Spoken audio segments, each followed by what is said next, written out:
감사합니다. 우리 좌우로 한번 인사 나눕니다. 사랑하고 축복합니다. 네, 오늘 이렇게 복된 주일, 또 이 코로나로 인해서 힘들지만 또 믿음을 가지고 주님 앞에 나온 우리 모든 성도님들을 진심으로 축복합니다. 오늘은 이제 주보에 나온 것처럼 여러분 광복절 주일로 지키고 있습니다. 광복 76주년이 되는 해죠.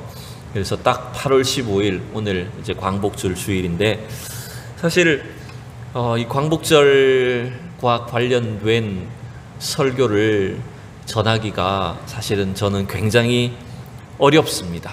왜냐하면 저는 고작 나이가 이제 40대밖에 되지 않았고, 뭐 광복절은 고사하고 6.25도 모르고 60년대, 70년대 어떻게 살았는지 사실은 잘 모릅니다. 물론 70년대에 태어나긴 했지만 그 과거를 알지 못하기 때문에 사실 우리 어르신 성도님들께 제가 무슨 그 과거의 역사에 대해서 전할 수 있을까, 그런 생각이 들어요.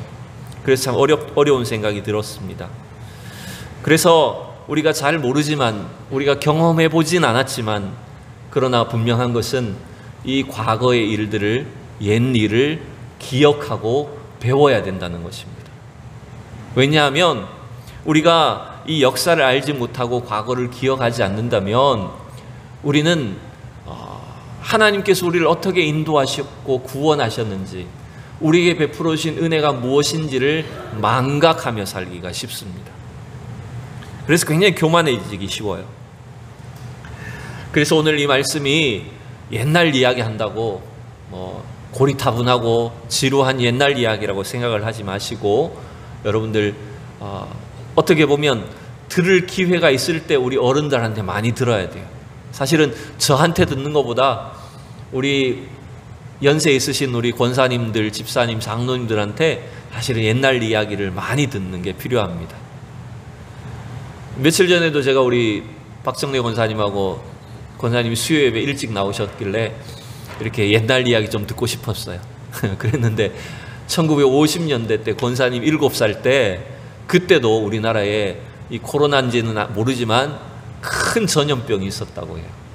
그래서 제가 알기로도 1차 세계대전, 2차 세계대전 지나가면서요, 전 세계적으로 이 전염병이 유행을 한번 했습니다. 그래서 지금 그때는 뭐 제대로 통계도 잡히지 않고 조사도 되진 않았지만 아마 지금보다 훨씬 더 많은 수의 사람들이 전 세계적으로 이 전염병 대유행 때 죽었어요. 권사님도 친척 중에 일가족이 다 돌아가셨대요. 아기까지 전염병이 있어가지고. 아마 제 생각에는 그 스페인 독감이라고 명명된 그 전염병이 아마 6.25 전쟁 거치면서 우리나라도 다 한번 퍼진 것이 아닌가, 그런 생각이 들었어요. 그래서 여러분, 어떻게 보면 역사를 가만히 살펴보면 지금 우리가 겪는 이 어려움도, 코로나의 이 전염병도 어떻게 보면 한 번쯤 올 수 있는 일이라는 겁니다. 또 이 위기와 어려움을 겪고 남으로 인해서 더욱더 하나님 앞에 우리의 믿음이 견고해지기를 원합니다. 이 위기를 통해서 우리 자신들을 돌아보고 다시 한번 믿음을 더욱더 새롭게 가질 수 있는 그런 복된 기회로 삼을 수 있기를 진심으로 축원합니다. 오늘은 이제 신명기 말씀을 함께 나누려고 합니다. 신명기는 여러분 34장으로 이루어진 긴 성경이에요. 그죠? 읽어보면 꽤 길어요. 그런데 여러분, 이 신명기는 길이는 길지만 실제로 그 시간을 따져보면 약 한 달 정도 사이에 기록된 말씀입니다. 즉 이스라엘 백성들이 출애굽 이후에 40년 동안 광야를 방황한 뒤에 이제 가나안 땅을 목전에 두고 모압 평지에서 가나안 땅으로 건너가기 직전에 모세를 통해서 한 달 동안 주신 말씀, 한 달 동안 모세를 통해서 이스라엘 백성들에게 설교한 내용이 바로 이 신명기의 말씀이라고 보시면 됩니다. 그러니까 여러분, 이 한 달 사이에 이 긴 설교를 통해서 얼마나 핵심적이고 중요한 말씀들을 모세가 남겼을까요? 모세가 이제 죽기 전에 남긴 말씀이기 때문에 지나온 역사의 모든 것을 함축해서 모세는 이스라엘 백성들에게 하나님 말씀을 전하고 있어요. 그래서 이 신명기에는요, 옛일을 기억하라 라고 하는 구절들이 굉장히 많이 나타나는 걸 여러분 볼 수가 있습니다. 오늘 2절 말씀에도 보면, 제가 1절, 2절을 먼저 띄웠지만 2절 상반절만 보면 어떻게 되어 있습니까? 너희의 자녀는 알지도 못하고 보지도 못하였으나 너희가 오늘날 기억할 것은 이라고 되어 있잖아요. 즉 우리는 이 모세가 전해주는 그 하나님의 말씀, 특별히 이스라엘의 역사와 관련된 과거의 일들을 기억해야 된다는 거예요. 그래서 신명기에는 기억하라는 명령이 사실은 굉장히 많이 나타납니다. 또 15장에도 보면 15장 15절 한번 읽어볼까요? 같이 읽어봅시다. 시작. 너는 애굽 땅에서 종되었던 것과 내 하나님 여호와께서 너를 속량하셨음을 기억하라. 그것으로 말미암아 내가 오늘 이같이 내게 명령하노라. 이 구절은요 15장에도 반복되고 24장에도 반복이 됩니다. 기억하라는 말씀이 굉장히 많이 반복되는 걸 여러분 볼 수가 있어요. 여러분, 우리는 지금 20세기를 지나서 이제 21세기의 초입 부분을 지나가고 있습니다. 광복 76주년을 지나가고 좀 있으면 이제 100년 가까이 되는 시간이 흘러갑니다.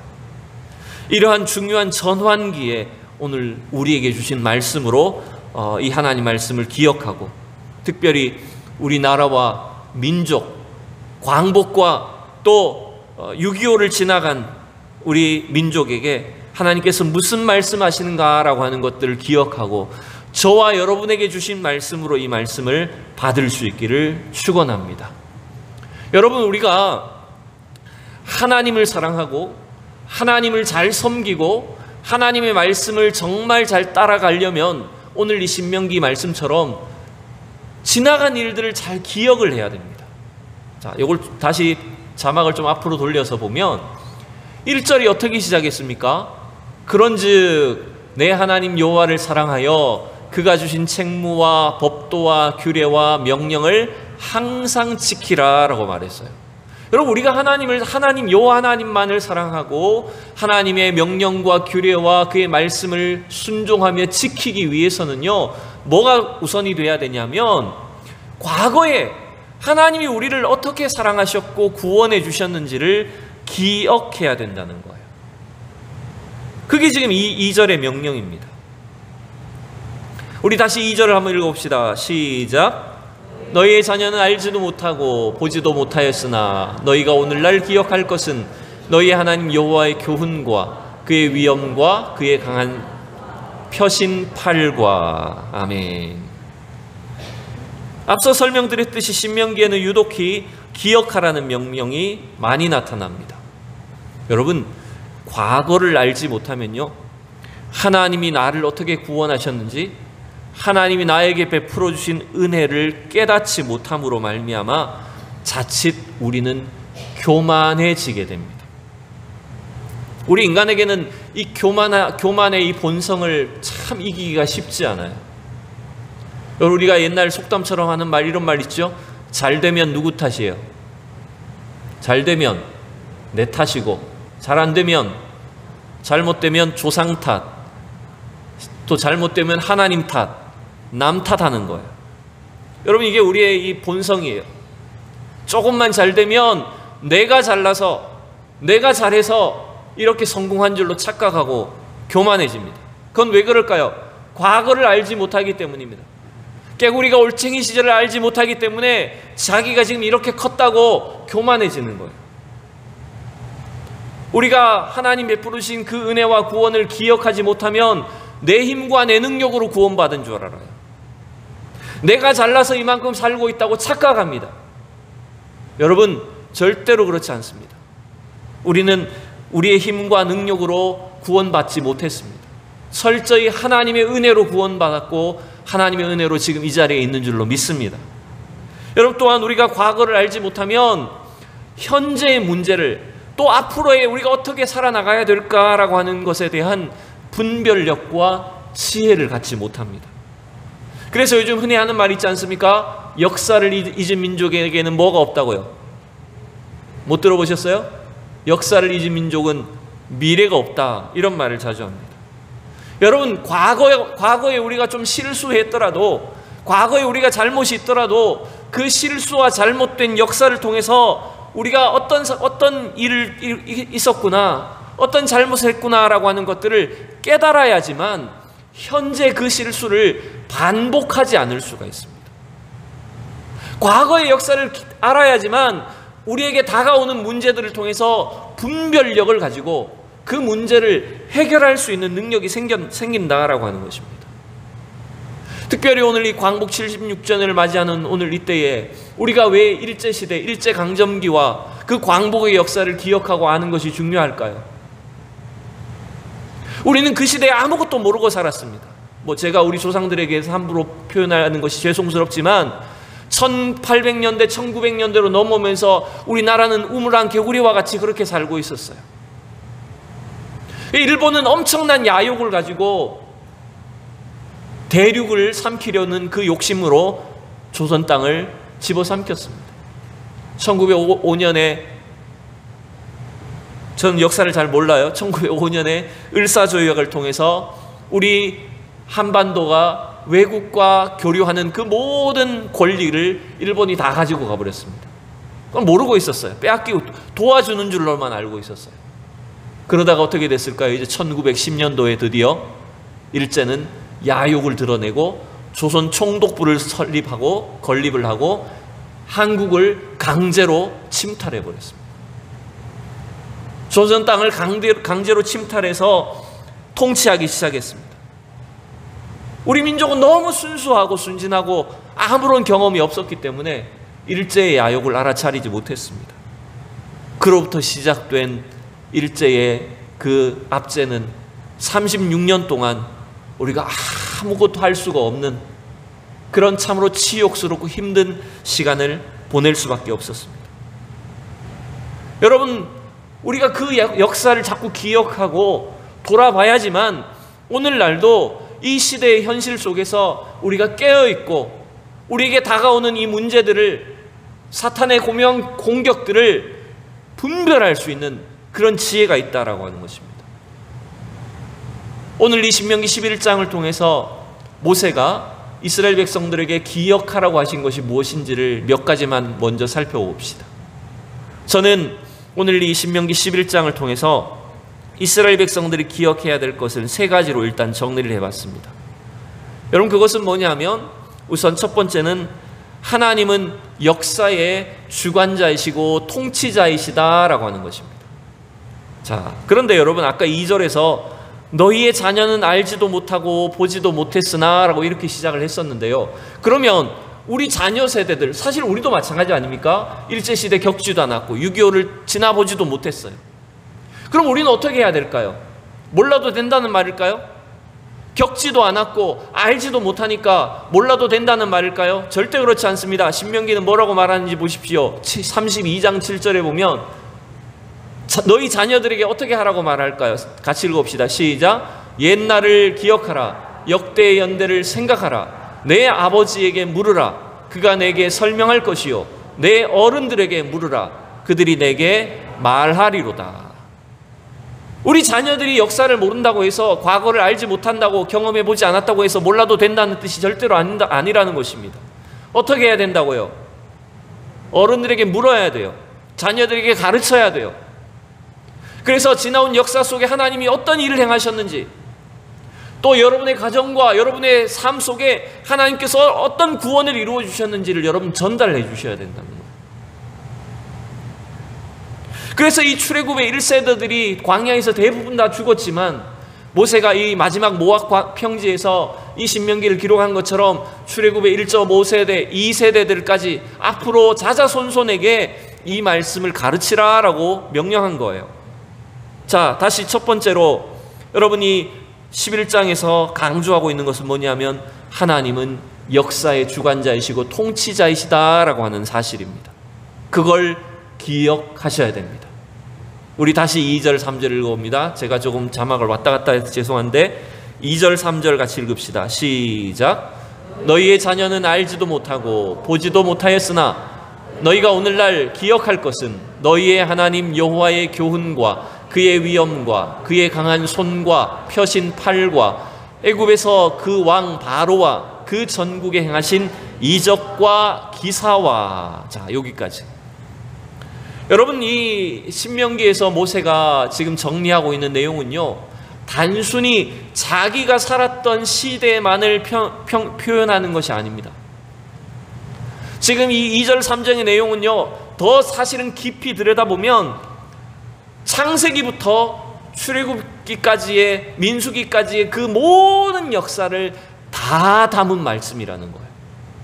하나님께서 아브라함을 택하셔서 갈대아 우르에서 가나안 땅에 살게 하시고, 아브라함과 이삭과 야곱과 요셉을 통해서 하나님께서 어떻게 역사하셨는지, 야곱의 가족 70명이 애굽에 내려간 뒤에 400년이 노예 생활하고 그 다음에 몇만 명이 되었어요?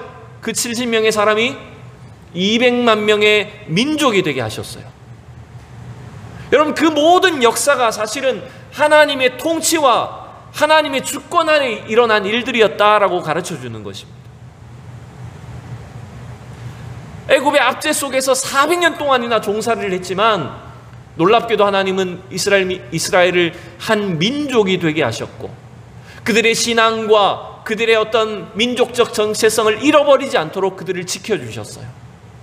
그리고 그 노예 생활의 압제 속에서 우리가 더 이상 이렇게 살 수는 없다, 하나님께 기도함으로 말미암아 애굽의 압제에서 해방될 수 있도록 그 이스라엘 백성들을 지켜주셨다는 거예요.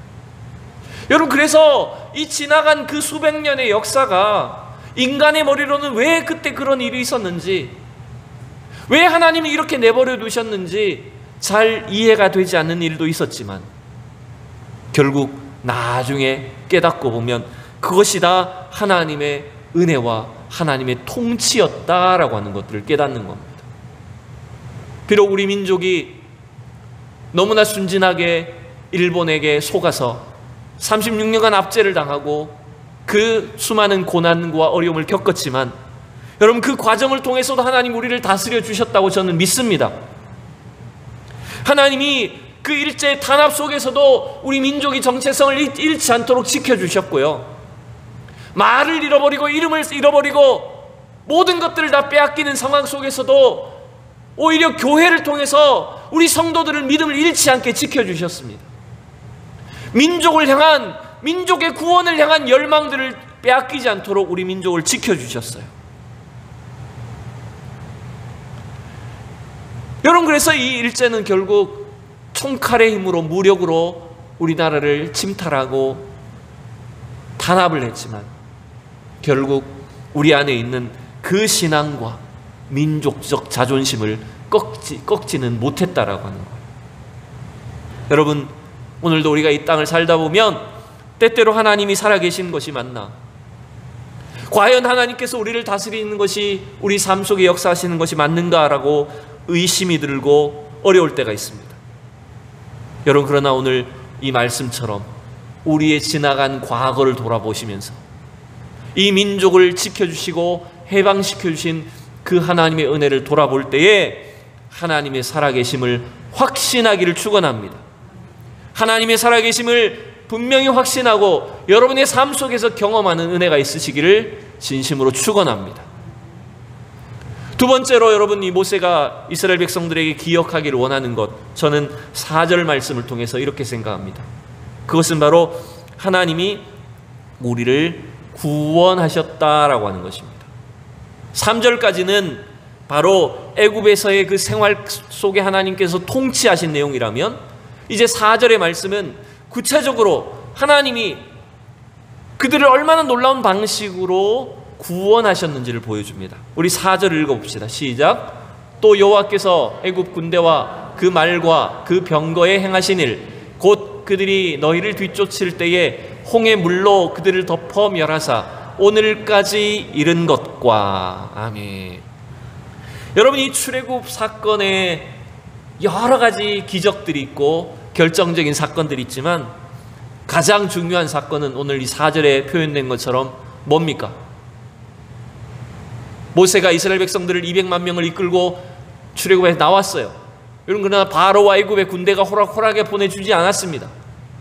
군대가 출격을 했습니다. 이제 막 뒤에 군대가 다 추적을 해서 뒤따라잡았습니다. 그때 하나님은 이 홍해 물가에서, 바닷가에서 이스라엘 백성들에게 모세를 통해서 뭘 베풀어 주셨습니까? 모세가 지팡이를 내밀었을 때 홍해 바다가 갈라지는 역사를 주셨습니다. 여러분, 이것은요, 어쩌면 이스라엘 백성들의 평생의 신앙 속에, 삶 속에 절대로 잊을 수 없는 구원의 사건이죠.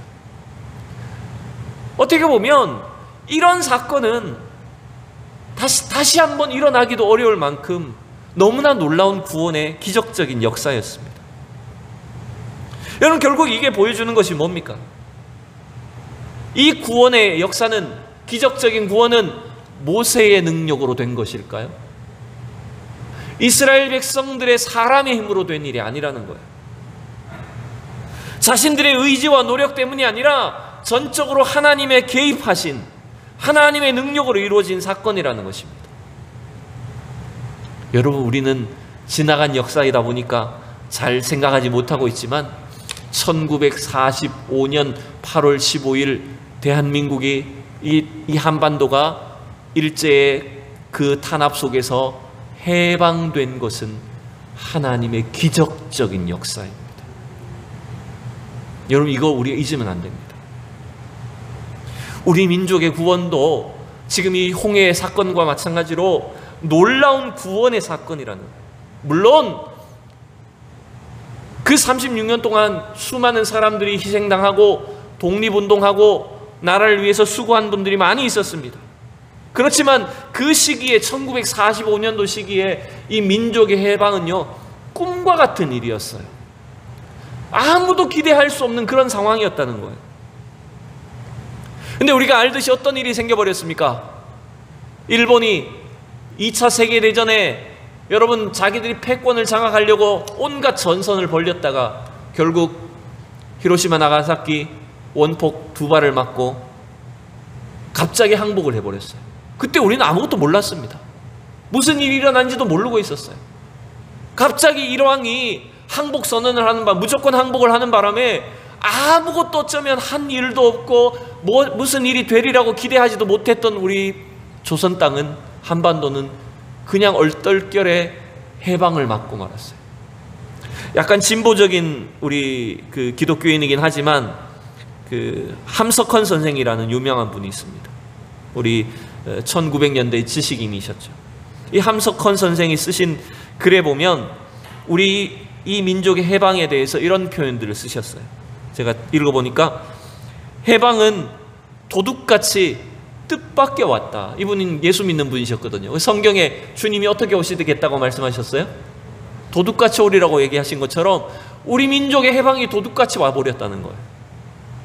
그것은 뭐냐 하면 아무도 그 일이 일어날 줄 모르고 있었고, 물론 해방을 간절히 염원했지만 불가능하다고 여기고 있었다는 거예요. 누구도 이 일이 가능하리라고 생각하지 않았어요. 또 함석헌 선생이 이런 말합니다. 또한 해방은 하늘에서 온 것이다. 즉 하나님께서 주신 선물이다 라고 이렇게 표현을 했습니다. 우리가 역사를 바라보는, 해석하는 방식에는 물론 여러 가지 차이가 있을 수는 있겠지만 우리 민족의 해방은 전혀 예상치 못한 사건, 기적적인 사건이었고 하나님께서 우리 민족 가운데 개입하시고 간섭하셔서 일으켜주신 선물이었다라고 하는 것입니다. 여러분 믿습니까? 우리의 구원도 이와 마찬가지라고 생각합니다. 우리가 구원받은 것, 하나님이 기적의 역사입니다. 불가능을 가능케 하시고 죽은 자를 살리신 하나님의 그 기적적인 능력이 바로 우리의 구원 사건이고 우리 민족이 해방된 사건이라는 것입니다. 우리는 그것을 기억해야 됩니다. 세 번째, 여러분, 우리가 기억해야 될 것은 뭐냐면 이제 그 이후 광야 40년 동안 하나님께서 어떻게 인도하셨는지를 기억하라라고 하는 것입니다. 이스라엘 백성들이 그걸 명령합니다. 우리 5절, 6절 두 절 읽어봅시다. 시작. 또 너희가 이곳에 이르기까지 광야에서 너희에게 행하신 일과 르벤 자손 엘리압의 아들 다단과 아비람에게 하신 일, 곧 땅이 입을 벌려서 그들과 그들의 가족과 그들의 장막과 그들을 따르는 온 이스라엘의 한가운데에서 모든 것을 삼키게 하신 일이라. 여러분, 이 5절 6절은 광야 40년을 다루고 있는 겁니다. 5절은 짧지만 여러분 그냥 아주 간단하게 짧은 문장으로 되어 있지만 어쩌면 여기에는 그 광야 40년 동안 하나님께서 우리의 모든 필요를 채우시고 먹이시고 입히시고 옷을 주시고 신발을 주시고 한 사람도 굶어 죽거나 낙오하지 않도록 그 40년의 여정을 인도하여 주신 그 하나님의 그 보살핌과 하나님의 사랑을 표현하고 있는 겁니다. 하나님께서 이 광야 40년 동안 그 일을 이루셨다는 거예요. 여러분, 그걸 기억해야 됩니다. 우리 삶도 마찬가지 아닐까요? 물론 먹고 살기 위해서 노력해야 됐고 자녀들을 키우고 애쓰고 수고해서 땀 흘려서 여기까지 왔지만 하나님께서 택하신 우리 성도들과 우리 자녀들을 통해서, 주의 백성들을 통해서 하나님께서 그때마다 간섭해 주시고 우리를 채워주시고 도와주셨다라고 믿습니다. 우리의 먹을 것과 입을 것과 모든 신을 것과 의복이 떨어지지 않게 하시고 신발이 낡지 않도록 하시고 우리를 채워주시고 인도해 주셨어요. 또 두 번째는 여러분, 이 6절은요 약간 이거 반대편의 의미입니다. 여러분, 이 사건은 여러분 아시듯이 지금 여기 이름이 나오는 다단과 아비람과 온 그런 사람들이 등장한 때가 있었어요. 민수기에 보면 이 사람들이 어떤 일을 했을까요? 이 사람들이 대놓고 반역을 일으켰습니다. 왜 모세와 아론만 제사장을 하냐? 우리도 제사장 할 수 있다 라고 하면서 반역을 일으키고 백성들 가운데서 음행의 죄를 저질렀어요. 그때 하나님은 이 악한 자들의 그 죄를 단호하게 처리하심으로 인해서 이스라엘 백성들을, 그들의 믿음과 순수성을 지켜주셨다는 거예요. 여러분, 이 죄를 처리해 주시는 것도 하나님의 우리를 지켜주시는 것입니다. 여러분, 그걸 믿으셔야 됩니다. 왜 이 땅에 죄가 난무하고 왜 이런 일들이 생기는가라고 여길 수 있지만 그 과정을 통해서 하나님은 또 우리를 순수하게, 우리의 믿음을 정결하게 지켜주시는 과정이 될 수도 있다는 거예요. 하나님은 우리 대한민국을, 우리 한민족을, 물론 다른 세계 민족도 마찬가지겠지만 우리를 이와 같이 하나님의 그 정교한 손길로 보살펴 주시고 인도해 주셨습니다. 여러분, 우리는 이걸 확신해야 됩니다. 이걸 기억해야 됩니다. 저처럼 나이가 어린 세대들은, 또 저희 자녀들이나 우리 다음 세대들은 옛날에 우리 어른들이 얼마나 힘들게 살았는지 전혀 알지를 못합니다. 지금은 너무나 편리한 세상 속에 살다 보니까 과거에 얼마나 가난한 시절을 겪었는지, 어떤 고난을 지나왔는지를 잘 알지 못하고 기억하지 못하고 늘 마음에 뭔가 원망, 불평이 가득합니다. 그러나 여러분, 우리는 하나님께서 이 민족을 어떻게 인도하셨고 지켜주시고 세우셨는지를 여러분, 우리는 다시 한번 기억해야 돼요. 제가 좀 자료를 찾아봤어요.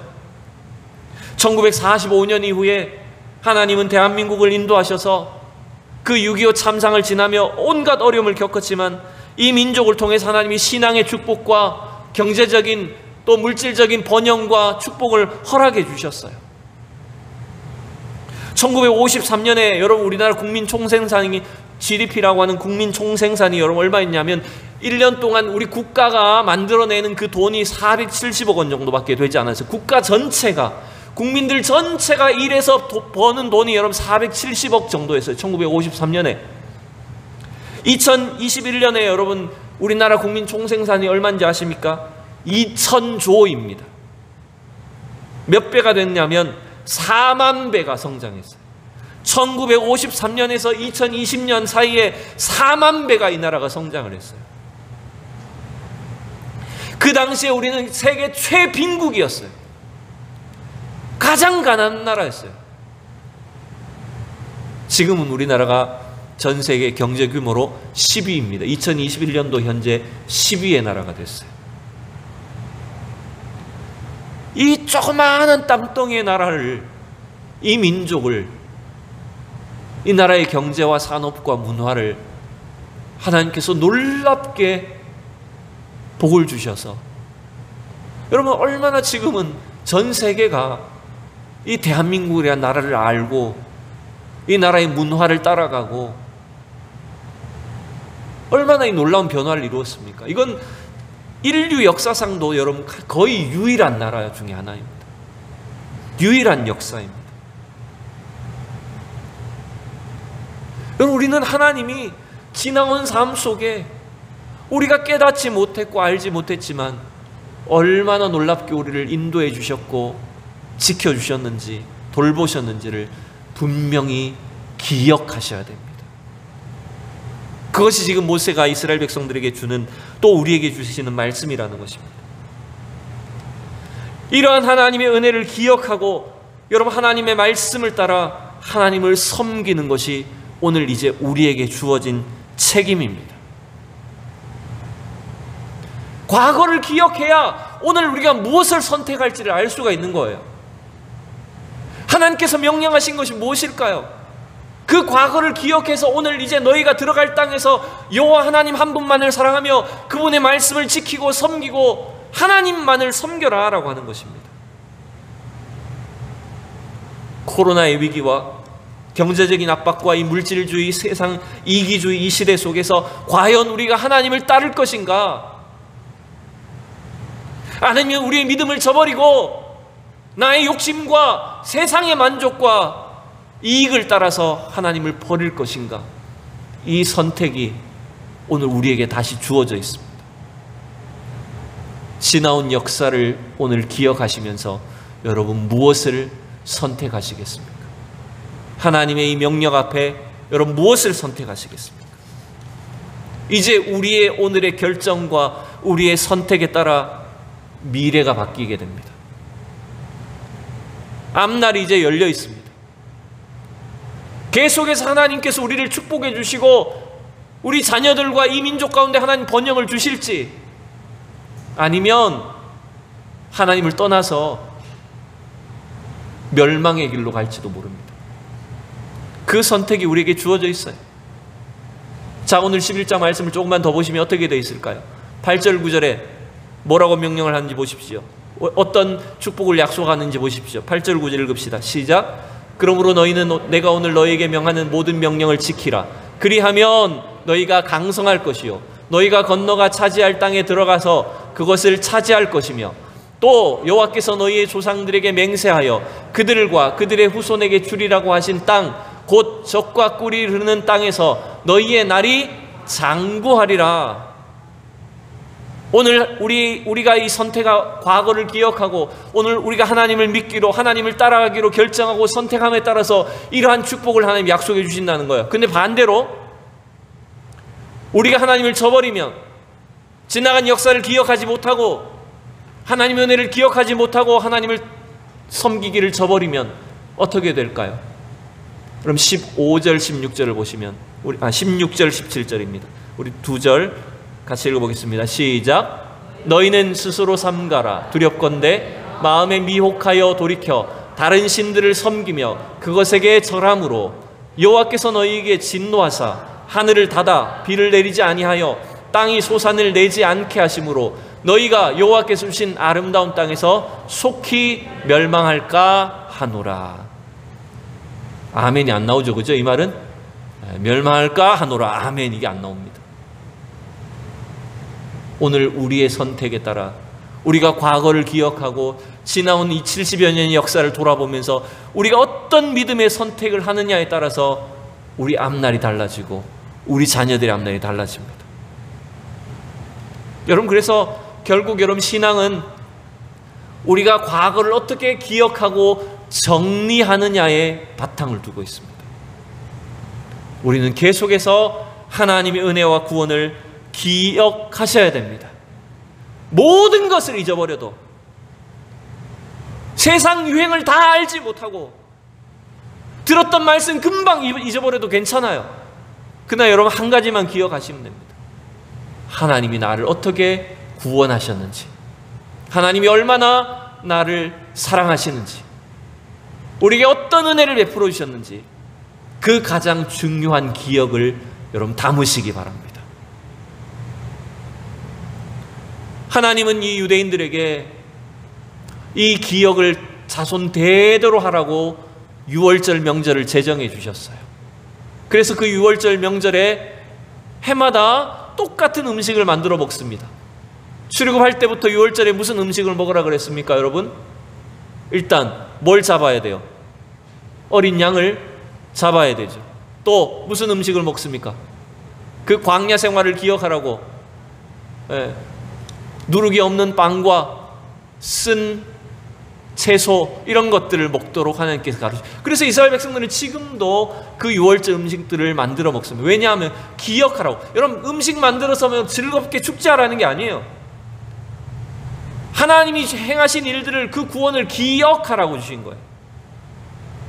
그럼 우리는 어떻게 해야 될까요? 우리는 더 이상 유월절 음식 먹지 않는데요. 하나님 우리에게 주신 유월절 음식이 있습니다. 그게 뭘까요? 그것은 바로 유월절 어린 양으로 우리를 위해서 살과 피를 내어주신 예수 그리스도이십니다. 우리는 예수 그리스도의 살과 피를 날마다 먹음으로 하나님의 구원을 기억하는 것입니다. 물론 지금 우리가 성찬식을 잘 하지 못해서 성찬을 참여하지 못하고 있지만, 성찬을 하지 않더라도 여러분 예배 시간을 통해서 날마다 예수 그리스도의 살과 피를 여러분 먹으셔야 됩니다. 그것이 우리가 영원토록 기억해야 될 하나님의 구원의 생명의 음식입니다. 그 기억을 통해서 우리는 하나님을 따라가고 하나님의 그 구원을, 예수 그리스도의 그 십자가와 구원을 기념하고 하나님을 평생 섬기는 사람으로 살아가게 될 줄로 믿습니다. 오늘 지나온 과거를, 옛일을 기억해서 하나님이 주신 놀라우신 은혜를 통해서 앞으로 미래를 열어나가는, 미래의 축복을 열어나가는 우리 모든 성도들, 믿음의 백성들이 다 될 수 있기를 진심으로 축원합니다. 기도하겠습니다.